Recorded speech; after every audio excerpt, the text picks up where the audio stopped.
Shalom, selamat pagi Bapak Ibu Saudaraku yang dikasihi oleh Tuhan. Kita boleh bersyukur kembali pada pagi hari ini kalau kita masih diberi kesempatan oleh Tuhan untuk kita boleh bangun dengan kesehatan, kekuatan, semua karena kebaikan Tuhan. Sebelum kita melakukan semua aktivitas kita pagi hari ini, kita mau belajar akan firman Tuhan melalui roti gembala. Sebelumnya mari kita berdoa Bapak Ibu Saudara yang dikasihi oleh Tuhan. Terima kasih Bapak yang baik, kami mengucap syukur atas anugerah, kebaikan, kasih setia yang selalu Engkau limpahkan dalam kehidupan kami. Kami merasakan pertolongan, kasih setiamu, anugerahmu yang selalu Engkau limpahkan dalam kehidupan kami hari lepas hari. Pagi hari ini sebelum kami melakukan semua aktivitas kami mau belajar akan firman Tuhan. Karena firman Tuhan itulah yang akan terus menuntun kami, supaya kami hidup di dalam kebenaran-kebenaran-Mu. Urapi hamba-Mu yang tidak ada apa-apanya Tuhan, bahkan urapi kami semua yang mendengarkannya. Di dalam nama Tuhan Yesus Kristus, kami sudah berdoa dan mengucap syukur. Haleluya. Amin. Puji nama Tuhan, Bapak Ibu, Saudaraku yang dikasihi oleh Tuhan. Pagi hari ini kita mau belajar akan firman Tuhan yang terambil di dalam Galatia pasal yang kelima ayat yang pertama. Demikian firman Tuhan. Supaya kita sungguh-sungguh merdeka, Kristus telah memerdekakan kita. Karena itu berdirilah teguh. Jangan mau lagi dikenakan kuk perhambaan. Saya baca di dalam firman Allah yang hidup. Lebih jelas Bapak Ibu, Kristus telah memerdekakan kita. Karena itu berusahalah untuk tetap merdeka. Dan jangan membiarkan dirimu terikat lagi oleh belenggu perhambaan hukum dan upacara bangsa Yahudi. Bapak Ibu Saudaraku yang dikasihi oleh Tuhan, di dalam bulan-bulan ini kita akan merayakan kemerdekaan Republik Indonesia yang ke-81. Merdeka artinya di dalam bahasa Indonesia adalah bebas dari, berdiri sendiri, tidak terkena, tidak terikat atau tidak tergantung. Kita tahu bangsa kita dijajah oleh bangsa lain, oleh negara lain, oleh Jepang. Tetapi kalau kita ada di dalam penjajahan, itu sungguh tidak enak. Saudaraku yang dikasihi oleh Tuhan, terikat. Kalau kita mendengarkan cerita-cerita dari nenek moyang, nenek saya pernah cerita bahwa di saat penjajahan itu mereka semuanya terbelenggu karena segala sesuatunya diatur oleh para penjajah, tidak bebas. Tetapi pada pagi hari ini Bapak Ibu Saudaraku yang dikasihi oleh Tuhan, kita akan belajar yang saya buat judul renungan adalah kemerdekaan sejati di dalam Kristus. Kemerdekaan sejati dalam Kristus artinya dibebaskan dari perbudakan dosa, kuasa maut melalui pengorbanan Yesus di kayu salib. Bapak Ibu Saudaraku yang dikasihi oleh Tuhan, merdeka hidup tanpa penjajahan, hidup tanpa tekanan, bebas dan dibebaskan dari hukum dosa. Pagi hari ini kita mau belajar dimerdekakan dari apa. Di sana dikatakan firman Allah yang hidup, Kristus telah memerdekakan kita. Lewat pengorbanan Yesus di kayu salib, kita dibebaskan, kita ditebus, kita dilepaskan.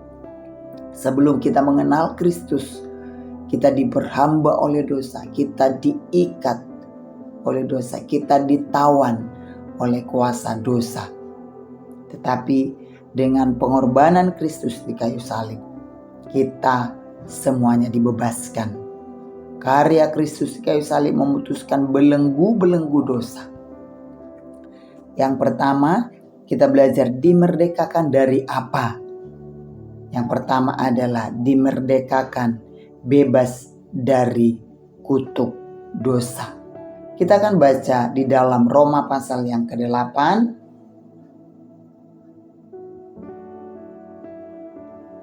ayat 1 dan 2, demikian firman Tuhan. Dengan demikian firman Allah yang hidup, dengan demikian sekarang tidak ada lagi penghukuman bagi mereka yang menjadi milik Kristus. Roh yang memberi hidup itu yang menjadi milik saya oleh karena Yesus Kristus telah membebaskan saya dari hukum dosa dan maut yang sangat mengerikan. Saudaraku yang dikasihi oleh Tuhan, ketika kita masih terikat, masih ada di dalam belenggu dosa, itu adalah hal yang sangat mengerikan. Tetapi ketika Kristus mati di kayu salib, sekarang tidak ada lagi penghukuman bagi mereka yang menjadi milik Kristus. Kita tidak lagi dikuasai oleh dosa. Kita tidak lagi dikuasai oleh rasa bersalah. Dulu kita ada di dalam hukuman dosa. Dulu kita terikat dengan dosa. Tetapi mari kemerdekaan yang diberikan oleh Kristus bagi kita, mari kita akan pakai untuk hal-hal yang mempermuliakan nama Tuhan. Karena sekarang kita menjadi milik Kristus. Kita bebas dari hukuman dosa dan maut yang menunggu kita ketika kita diperhamba oleh dosa. Tapi sekarang kita dibebaskan dari hukuman dosa. Yang kedua, bebas dari apa? Bebas dari rasa ketakutan. Kita baca dalam 2 Timotius pasal yang pertama. 2 Timotius pasal yang pertama ayat yang ke-7. Demikian bunyi firman Tuhan. Saya baca di firman terjemahan baru. Sebab Allah memberikan kepada kita bukan roh ketakutan, melainkan roh yang membangkitkan kekuatan, kasih, dan ketertiban. Di firman Allah yang hidup dikatakan demikian. Roh Kudus yaitu karunia Allah tidak menghendaki engkau takut akan orang, melainkan supaya engkau bijaksana serta kuat dan mengasihi mereka, serta senang berada bersama-sama dengan mereka. Ketika karya Kristus, pengorbanan Kristus di kayu salib, kita bebas dari ketakutan. Karena di ayat yang ke-7 dikatakan Tuhan tidak pernah memberikan roh ketakutan kepada kita, tetapi roh disiplin. Dikatakan Allah tidak menghendaki engkau takut, melainkan supaya engkau bijaksana, kuat, mengasihi mereka, senang bersama-sama dengan mereka. Saudaraku yang dikasihi oleh Tuhan, mari kita sebagai anak-anak Tuhan, Tuhan Yesus Kristus telah mati di kayu salib untuk membebaskan kita dari belenggu dosa, untuk membebaskan kita daripada roh ketakutan. Saya percaya hanya orang-orang yang rela melepaskan semua belenggu, semua ketakutan yang akan terus bertahan untuk ada di dalam Kristus. Filipi pasal yang ketiga dikatakan di sana, Filipi 3 ayat 7 dan 8. Saya baca saudaraku, tetapi apa yang dahulu merupakan keuntungan bagiku sekarang kuanggap rugi karena Kristus. Malahan segala sesuatu kuanggap rugi karena pengenalan akan Kristus Yesus Tuhanku lebih mulia daripada semuanya.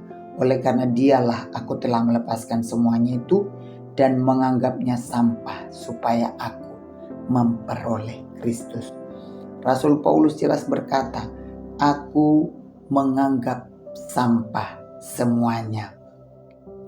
Saudaraku yang dikasihi oleh Tuhan, ketika kita mengenal akan Kristus Yesus, kita harus merelakan semuanya apa yang menjadi keuntungan dalam kehidupan kita, supaya kita lebih lagi mengenal pengenalan kita akan Kristus Yesus lebih mulia dikatakan daripada semua apa yang ada di dunia ini. Lalu yang kedua, apa yang kita pelajari, dimerdekakan untuk apa? Ketika Tuhan memerdekakan kita lewat pengorbanan di kayu salib, untuk apa kita dimerdekakan? Kita baca dalam Galatia pasal 5 ayat yang ke-13, dikatakan di sana, Bapak Ibu Saudaraku yang kasih oleh Tuhan, saudara-saudara, memang kamu telah dipanggil untuk merdeka, tetapi janganlah kamu mempergunakan kemerdekaan itu sebagai kesempatan untuk kehidupan dalam dosa, melainkan layanilah seorang akan yang lain oleh kasih. Di dalam firman Allah yang hidup dikatakan ayat 13, saudara sekalian yang saya kasihi, saudara telah diberi kemerdekaan, bukan kemerdekaan untuk melakukan yang salah, melainkan kemerdekaan untuk saling mengasihi dan saling melayani. Inilah yang Tuhan rindukan dalam kehidupan setiap kita, anak-anak Tuhan. Ketika Tuhan telah memerdekakan kita dari segala kutuk belenggu dosa, Dia mau supaya kita melayani orang lain, mengasihi orang lain. Dunia mengartikan kemerdekaan itu sebagai kebebasan, bisa melakukan segalanya apa saja menurut kemauannya. Tetapi kemerdekaan di dalam Kristus adalah kesempatan untuk kita boleh melayani. Hidup kita ini kita berikan untuk melayani sesama kita, melayani Tuhan, bukan untuk kita pakai kesempatan untuk kita melakukan apa yang kita mau. Bebas semau kita, bukan saudaraku yang dikasihi oleh Tuhan. Tetapi Kristus mau untuk kita saling mengasihi, saling melayani satu dengan yang lain. Kita sebagai anak-anak Tuhan yang sudah dimerdekakan dari kutuk dosa, dari belenggu-belenggu dosa, mari kita akan pakai hidup kita untuk melayani orang lain, berdampak, jadi berkat bagi orang lain. Dunia sekarang ini membutuhkan kita. Dunia semakin hari ini semakin jahat. Tapi kita sebagai anak-anak Tuhan akan menjadi berkat bagi mereka. Akan berdampak bagi orang-orang di sekitar kita. Merdeka, kita tidak pergunakan untuk hal-hal yang salah.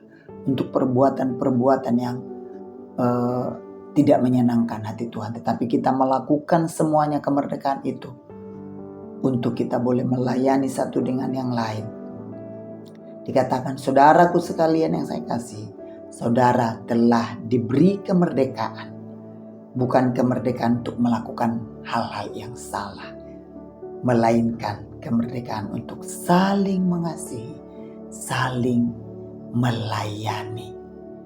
Melayani orang-orang di sekitar kita, orang-orang yang belum mengenal Kristus, melayani keluarga kita. Itu yang Tuhan mau, saudaraku yang dikasihi oleh Tuhan. Dalam Yohanes pasal yang ke-8, kita baca Yohanes pasal yang ke-8, ayat yang ke-32, kita baca di sana, saudaraku yang dikasihi oleh Tuhan. Yohanes pasal yang ke-8 ayat 32, demikian bunyi firman Tuhan, dan 36.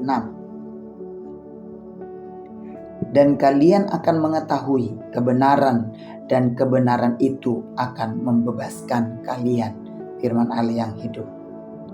Ayat 36, sebab itu jikalau anak itu membebaskan kalian, barulah kalian benar-benar merdeka. Terjemahan baru dikatakan, jadi apabila anak itu memerdekakan kamu, kamu pun benar-benar merdeka. Kristus telah memerdekakan kita dari kutuk dosa, dari belenggu dosa. Oleh sebab itu, kita pun harus sungguh-sungguh merdeka. Hanya Kristuslah yang memerdekakan kita. Dikatakan 32, dan kamu akan mengetahui kebenaran, dan kebenaran itu akan memerdekakan kamu. Kebenaran firman Tuhan itulah yang akan memerdekakan setiap pribadi kita. Dalam Roma pertama ayat 16 dikatakan, Injil adalah kekuatan Allah. Injil itulah adalah kekuatan Allah yang bisa menyelamatkan setiap pribadi kita lepas pribadi. Bapak Ibu Saudaraku yang dikasihi oleh Tuhan, marilah kemerdekaan sejati itu ada dalam kehidupan kita. Dibebaskan dari perbudakan dosa, dari kuasa maut, lewat pengorbanan Kristus. Kita dimerdekakan dari dosa, kita dimerdekakan dari rasa ketakutan. Dan kemerdekaan itu kita pakai untuk apa? Untuk mengasihi, untuk melayani sesama kita. Berdampak bagi orang lain, berdampak bagi keluarga kita yang belum mengenal Kristus. Dan kita boleh menjadi berkat dimanapun kita boleh berada. Puji Tuhan, Bapak Ibu Saudaraku yang dikasihi oleh Tuhan, dalam firman ini akan menguatkan dan memberkati kita, supaya kita senantiasa memakai kemerdekaan itu untuk melayani sesama kita, untuk mengasihi sesama kita. Mari kita berdoa. Terpujilah nama-Mu Bapa yang baik, kami mengucap syukur pada pagi hari ini. Engkau Yesus yang telah memerdekakan kami dari kutuk dosa, pengorbanan-Mu di kayu salib, membebaskan kami dari belenggu-belenggu dosa, melepaskan kami dari roh ketakutan, karena Kristus telah menebus kami, memerdekakan kami. Terima kasih pagi hari ini Tuhan, tanamkan firman-Mu dalam setiap kehidupan kami. Kami mau terus pakai kemerdekaan itu untuk kami boleh mengasihi sesama kami, melayani sesama kami, melayani, mengasihi keluarga-keluarga kami, supaya mereka juga boleh diselamatkan. Terima kasih Bapa yang baik, biarlah kami boleh menjadi pelaku-pelaku firman Tuhan. Engkau memberkati semua jemaat-Mu pada hari ini, kemanapun kami melangkah, dimanapun kami boleh berada. Biar kami terus mempergunakan kemerdekaan itu untuk kami boleh menyenangkan hati Tuhan. Bukan untuk melakukan hal-hal yang dosa, hal-hal salah. Tetapi kami mau senantiasa menyenangkan hati-Mu Tuhan. Melayani Engkau, melayani orang-orang di sekitar kami. Terima kasih Bapa yang baik.